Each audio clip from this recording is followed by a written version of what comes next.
10वीं क्लास तक प्रॉब्लम के नाम पर मेरे पास हफ्ते में 2 या 3 बार भयंकर सर दर्द के अलावा कुछ खास था नहीं। जब लोग टॉफ़ी और चॉकलेट में खुश थे, मैं पेन किलर को अपना साथी मान चुका था। एज अ रेगुलर कस्टमर एक रिलेशन बिल्ट होने लगा इस मेडिकल शॉप से, और अब मैं यहाँ सिर्फ दवाई लेने नहीं बल्कि देने आने वाला था। मतलब गर्मियों की छुट्टियाँ पड़ती और मुझे भैया से निमंत्रण आता कि मेरे साथ आजा हाथ बटाने। अब क्योंकि मुझे दवाइयों का दा भी नहीं पता था या केवल पैरासीटामोल का ही पता था, तो मैं बस वहाँ जाता और घंटों एक जगह पर खड़ा रहता। 2020 12th के पेपर दिए, सोचा था क्लासमेट्स के साथ थोड़ा घूमने जाएंगे कहीं, मगर तभी आ जाता है कोविड। फिर क्या था, घर के अंदर ही घूमते रहे। लेकिन उसी बीच एक बार फिर से 2 साल पहले की तरह भैया का निमंत्रण आता है, यानी कॉल आता है कि शॉप पर आजा हाथ बटाने। सेम। अब मैं तो जी अपनी पूरी स्कूल लाइफ में एक इंट्रोवर्ट बालक ही रहा हूँ, तो अब मैं चाहता था कुछ नई चीज़ें एक्सप्लोर करना, तो ये मेरे लिए किसी अपॉर्चुनिटी से कम नहीं थी। तो जून 2020 जहाँ से अपनी एक छोटी सी जर्नी की शुरुआत होती है, जिसका टाइटल है लाइफ बिहाइंड द काउंटर।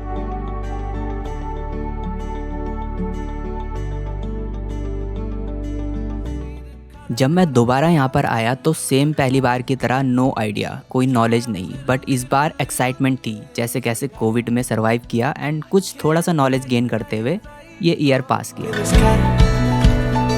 जैसा कि मैं यहाँ केवल एक्सप्लोर करने के पर्पज़ से आया था और ना ही मेरा इससे रिलेटेड कोई सब्जेक्ट था जो मैं इसको आगे परस्यू कर पाता, तो मैं जस्ट कैजुअली वहाँ वर्क करने लगा।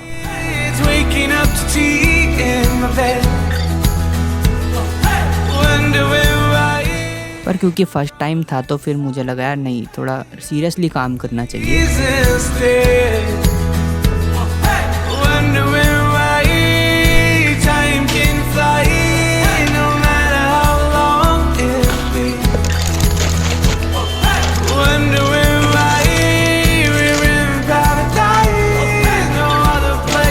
कुछ टाइम बीता तो फील होने लगा यार शेड्यूल बन गया है। अभी तो एक स्कूल के शेड्यूल से निकले थे, तो फिर मैं ऐसे ही कभी टाइम मिलता तो चले जाता दोस्तों के साथ। एंड जब पहली बार मैंने मसूरी के नज़ारे देखे, वो भी उस मौसम में, तो आई फेल्ट लाइक लाइफ केवल 4 किलोमीटर और 4 दीवारी तक तो सीमित नहीं है यार। ऐसी वारियों में आकर ना, अभी सुबह सुबह कभी आके देखना, तुम भी मज़ा आएगा।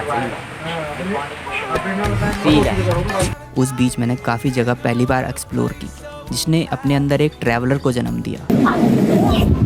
शायद सारे से ऊपर है थोड़ी ये जगह, अच्छी है मतलब फील करने के लिए। तो अभी भाई को देखो ठंड से बेहाल हो गए। तो मैं कभी भी निकल जाता था और कहीं भी, वो भी इस लड़की की वजह से। हाँ, जो कि यहाँ न्यू ज्वाइन हुई और कुछ ही टाइम में हम अच्छे दोस्त भी बन गए।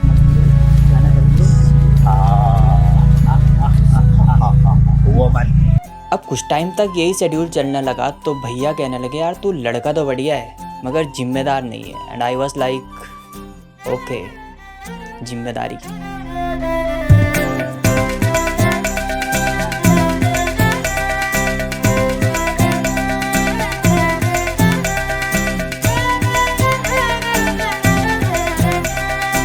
मैंने उस बात को सीरियस लेना स्टार्ट किया तो फिर से वही 2 दीवारी, 2 शटर और 4 किलोमीटर तक सीमित रह गया। दिन में 2-2:30 बजे लंच टाइम होता तो मैं लंच करने की बजाय वीडियो बनाने निकल जाता यूट्यूब के लिए, तो कभी खाने पीने पर भी इतना ध्यान नहीं दिया। इस बीच हेल्थ पे काफ़ी दुष्प्रभाव पड़ा। मतलब शेड्यूल ही ऐसा था कि खाना पीना होता नहीं तड़क से, जितना मतलब खाना चाहिए था उससे ज़्यादा मैं कैलोरी वेस्ट कर देता था, क्योंकि वहाँ खड़े रहने का था तो सिस्टम, और कभी होता मन ही नहीं करता था खाने का इस बीच ना, तो हेल्थ में काफ़ी नेगेटिव असर पड़ा। मतलब इसको भी कॉम्प्रोमाइज़ में ले सकते हो कि खाने को भी कॉम्प्रोमाइज़ किया। बस प्रोफेशन और पैशन को बैलेंस करने में लगा हुआ था। कभी घर जाते हुए बारिश में भीग जाना, तो कभी सर्दियों में टाइम ओवर हो जाना, ये सब पार्ट ऑफ लाइफ बन चुका था।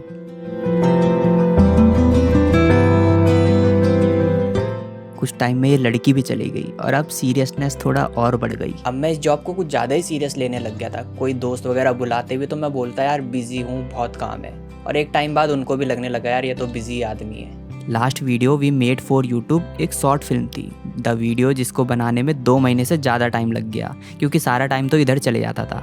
तो आई डिसाइडेड कि नहीं भाई, फॉर्मेलिटीज़ तो नहीं करनी है आर्ट के साथ, तो इसको छोड़ देते हैं। अब अकॉर्डिंग टू ChatGPT पैशन पे काम करना हमारी मेंटल हेल्थ को ठीक रखता है, और मैं छोड़ चुका था। नहीं, मेंटली कोई प्रॉब्लम नहीं, बस 2022 कुछ खास साल रहा नहीं। मैं बस गो विद द फ्लो वाले कॉन्सेप्ट पे चल रहा था।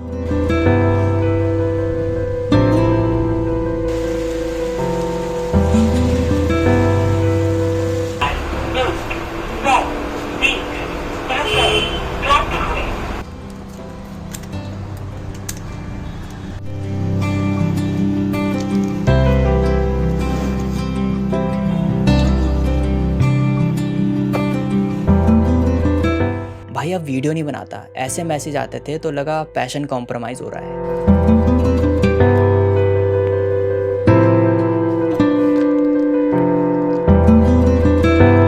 अचानक से कॉलेज एग्जाम की डेट सेट आना और एक रात पढ़ना होता था तो लगा पढ़ाई कॉम्प्रोमाइज हो रही है।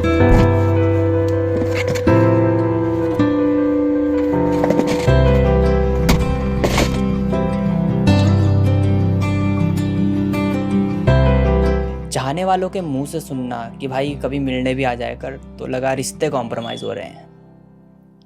ये कॉम्प्रोमाइज़ वर्ड ही बहुत बेकार है यार। कुछ जगहों पर ठीक है पर इसे लाइफ का पार्ट मत बनाना कभी। और मैं भी अब इसको धीरे धीरे लाइफ से हटा ही रहा था। I met some good people in this पूरे कार्यकाल में।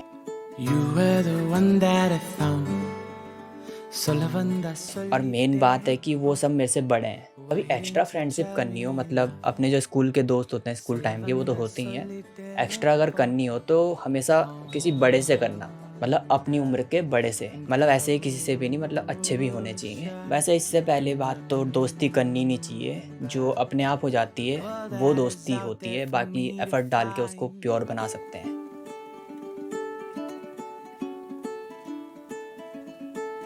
हर डॉक्टर की ख़राब राइटिंग नहीं होती।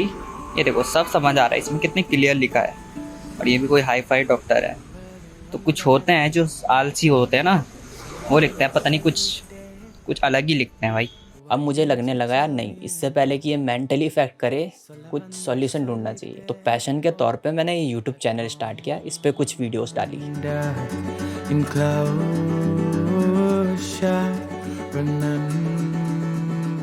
काम करते हो मैं शहर के आसपास तो घूम ही चुका था लगभग। तो फिर सोचा नहीं यार, इस 2 दीवारी 2 शटर और 40 किलोमीटर से बाहर निकलना चाहिए थोड़ा, मतलब लॉन्ग ट्रिप। 4 जून 2023 when I first time went to a long trip with भाई लोग।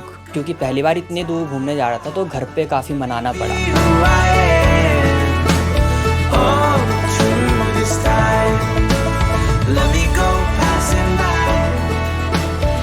बट या उस ट्रिप के बाद काफ़ी कुछ चेंज हुआ, मतलब खुल गया काफ़ी। और फिर कहीं ना कहीं मैंने डिसाइड किया कि यार जॉब की वजह से तो लाइफ में कॉम्प्रोमाइज़ नहीं करना है कुछ, तो अपने आप को प्रायोरिटी देने लगा। एंड एक ठीक ठाक एज पे आके आई रियलाइज्ड कि भाई पैसों को तो फर्स्ट प्रायोरिटी नहीं देना।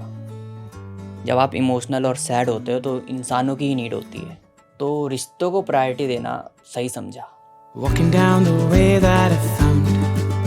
இந்த உலகம் நான் சுத்த வேண்டும், faces with smiles all around, இந்த வானம் நான் பார்க்க வேண்டும்।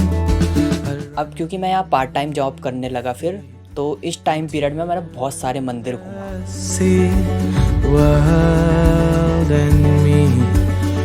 एक और लंबी बहुत यादगार ट्रिप करी। Let me go passing by, her Let me go come back in time। और इससे एक अपनी स्पिरिचुअल साइड है जो बहुत स्ट्रॉन्ग हुई।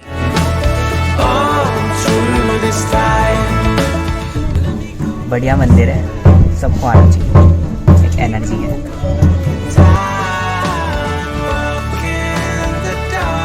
हाँ जी, this is my last day of 5 years of working in this medical store shop.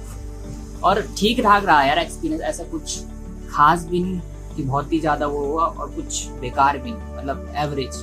पर एक्सपीरियंस तो एक्सपीरियंस होता है चाहे जैसा भी हो। और साला इन 5 सालों में कुछ तो ऐसा हुआ हो कि मेरे आगे कहीं काम आए, कुछ तो ऐसी चीज़ हो, इसी के साथ इसको पॉजिटिवली ले सकते हैं। सोचा था 2025 से किसी एक चीज़ पर फोकस करूँगा। अभी आधा साल निकल गया है बट अभी भी ट्रैक पर नहीं है चीज़ें। मई 2025 I have completed my 5 years यहाँ पर काम करते हुए, और अब डिसाइड किया कि छोड़ना चाहिए। नए एक्सपीरियंस के लिए नई शुरुआत भी ज़रूरी है। बाकी यार ये वीडियो बनाने का ऐसा मकसद नहीं था कि भाई मैंने कुछ बड़ा कर दिया, बट लाइफ के 5 साल दिए हैं इस चीज़ को, और 5 साल कोई छोटी चीज़ नहीं होती, तो इसलिए मैंने कहा इसको डॉक्यूमेंट करने चाहिए, क्या पता फ्यूचर में इसको देख के कुछ तो काम आए, ठीक है।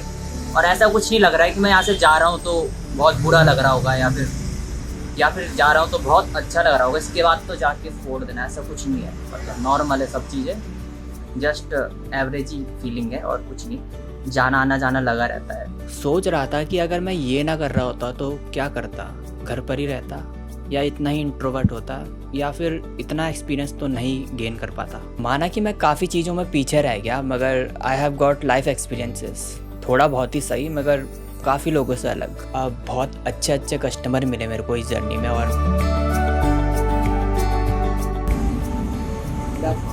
आपने किसी को लगाओगे लगा लो। और मतलब सब अच्छा था नहीं, बहुत चूतिया लोग भी होते हैं भाई इस दुनिया में सही में। और ये एज पे तो बिल्कुल मत जाना, एक 70 साल का व्यक्ति भी बहुत बेकार हो सकता है। मतलब 1-2 इंसिडेंट हुए हैं ऐसे, तो इसलिए बोल रहा हूँ बस। बुरे अनुभव भी लाइफ का पार्ट है, मगर मैं अच्छे लेके जा रहा हूँ। एक छोटी सी एडवाइस कि खुद से कॉम्प्रोमाइज़ मत करना कभी, चाहे वो करियर को लेके हो, रिश्तों को लेके हो या फिर लाइफ को लेके हो।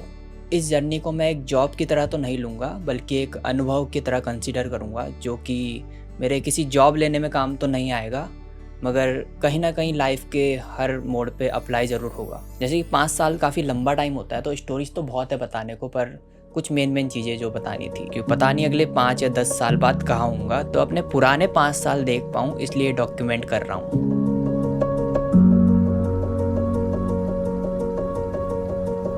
इस काउंटर के पीछे से बहुत कुछ देखा, 2 नहीं 100 तरीके के लोग देखे और 100 तरीके के पॉइंट ऑफ व्यू, जिसने मेरी जज करने वाली थिंकिंग को तो ख़त्म ही कर दिया। हेल्थ की वैल्यू करना सीखा एंड मैनी मोर थिंग्स, अब सारी याद भी नहीं। काउंटर के आगे और पीछे की लाइफ काफ़ी अलग है। The part in front of the counter you already know, and I have just told you the life behind the counter.